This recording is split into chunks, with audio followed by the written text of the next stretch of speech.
విజయవాడలో అయితే జరిగే అవకాశం అయితే ఉంది. అసలు ఈ ఎగ్జామ్ ఎలా ఎలా కండక్ట్ చేస్తారు, సెంటర్స్ ఎలా అలాట్ చేస్తారు అనేది మనం ఇప్పుడు మాట్లాడుకుందాం. AIB exam. అందరికీ నమస్కారం అండి, నేను మీ ఫ్రెండ్లీ అడ్వకేట్.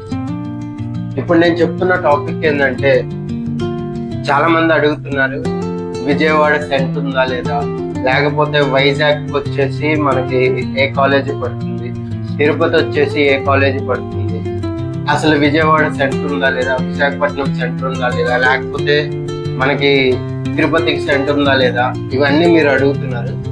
నాకు అర్థం కాని విషయం ఏంటంటే, మీరు ఎగ్జామ్ ప్రిపేర్ అయ్యి ఎగ్జామ్కి రెడీ అవ్వాలి, కానీ సెంటర్ గురించి మీరు ఎందుకు అడుగుతున్నారో నాకైతే తెలియట్లేదు. కానీ మీరు నన్ను అడిగారు కాబట్టి యాజ్ ఎ ఫ్రెండ్గా మీకు ఇన్ఫర్మేషన్ అనేది షేర్ చేయాలనుకోవటం నా బాధ్యత. అందుకనే నేను ఇప్పుడైతే చెప్తున్నాను. ఎగ్జామ్ వచ్చేసి విజయవాడలో అయితే జరిగే అవకాశం అయితే ఉంది. అసలు ఈ ఎగ్జామ్ ఎలా కండక్ట్ చేస్తారు, సెంటర్స్ ఎలా అలాట్ చేస్తారు అనేది మనం ఇప్పుడు మాట్లాడుతున్నాం. ఏఐబి ఎగ్జామ్ అటెండ్ చేసే ముందు కొన్ని కాలేజెస్కి ఏఐబి వచ్చేసి ఒక లెటర్ అనేది పంపించింది.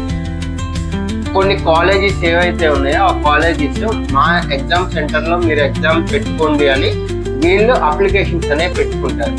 ఏఐబికి సంబంధించిన వాళ్ళకి అప్లై చేసిన క్యాండిడేట్స్ ఎంతమంది అయితే ఉన్నారు, 1000 మంది, 10,000 మంది, 1,00,000 మంది, అలా ఎంతమంది అయితే క్యాండిడేట్స్ అప్లై చేస్తారో ఆ ఏరియాకి దానికి తగ్గట్టుగా కాలేజెస్ అనేవి డిస్ట్రిబ్యూట్ చేస్తారు.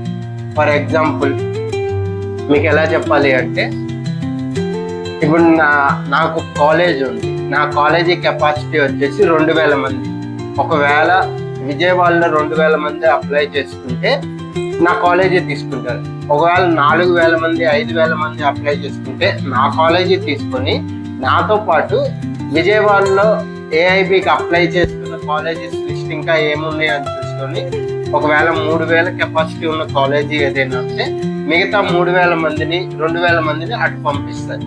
అలాగే కాలేజీస్ అనేవి డిస్ట్రిబ్యూట్ అవుతాయి. అందుకని మీకు ఇప్పుడే ఈ కాలేజీ దీనికి ఇలాగా అలాట్మెంట్ అయితే మీరు ఖచ్చితంగా విజయవాడ పెట్టుకుంటే పలానా కాలేజీ, విశాఖపట్నం పెట్టుకుంటే పలానా కాలేజీ, తిరుపతి పెట్టుకుంటే పలానా కాలేజీ అనేది అయితే మనం చెప్పలేము. కానీ నాకున్న ఇన్ఫర్మేషన్ ప్రకారం లాస్ట్ ఇయర్ ఏఐబి ఎగ్జామ్ జరిగినప్పుడు లాస్ట్ ఇయర్ ఏ కాలేజెస్ అలాట్ అయినాయి అనేది అయితే నేను చెప్పగలను. నేను ఇప్పుడు చెప్పే కాలేజీ నేమ్స్ ఏవైతే ఉన్నాయో అవి 99% ఈ ఇయర్ కూడా అలాట్ అవ్వచ్చు. కానీ ఆ 1% ఒకవేళ ఆ ఊరి కెపాసిటీ ఏమైనా పెరిగితే, ఆ కాలేజీలో వచ్చేసి క్యాండిడేట్స్ ఇంతేమంది ఉండాలి అని వాళ్ళకి ఏదైతే ఉంటుందో దానికన్నా ఎక్కువ మంది ఆ ఊరికి అప్లై చేసుకుంటే మేబీ వేరే కాలేజీ అనేది ఇందాక నేను చెప్పినట్టు తీసుకోవడం జరిగింది. ఇప్పుడు మనం ఫస్ట్ వచ్చేసి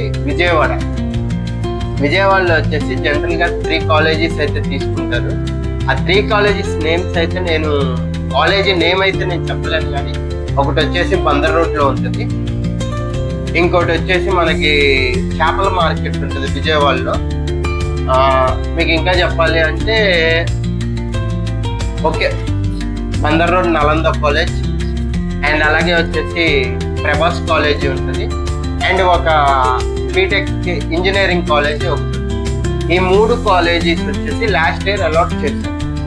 కానీ ఇవే ఇప్పుడు జరుగుతాయి అంటే చెప్పలేము, మేబీ అవ్వచ్చు కూడా. అండ్ ఇంకోటి విజయవాడ ఉందా అని అడుగుతున్నారు చాలా మంది. విజయవాడ ఇప్పటికి కూడా ఉండే అవకాశం అయితే ఉందంట. ఒకవేళ అలాట్మెంట్స్ అనేవి పెరిగిపోతే రేపు 10వ తారీఖు తర్వాత, 15వ తారీఖు తర్వాత ఏపీలో అప్లై చేసుకునే వాళ్ళు ఎక్కువ అయితే మేబీ విజయవాడను తెచ్చే అవకాశం అయితే ఉంది. ఇక తిరుపతిలో వచ్చేసి మనకి ఒకే ఒక కాలేజీ ఉంది, ఎప్పటి నుంచో ఉంది ఆ కాలేజీ. ఆ కాలేజీ నేమ్ అయితే కొన్ని అనివార్య కారణాల వల్ల చెప్పలేము.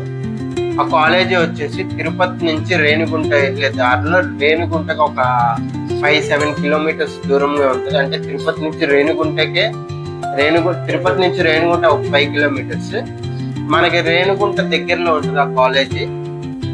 అది వచ్చేసి ఒక ఇంజనీరింగ్ కాలేజీ. ఆ కాలేజీ చాలా పెద్దది. నాకు తెలిసి ఎంతమంది అప్లై చేసుకున్నా కానీ తిరుపతికి వచ్చేసి ఆ కాలేజీలోనే అలాట్ చేస్తారు.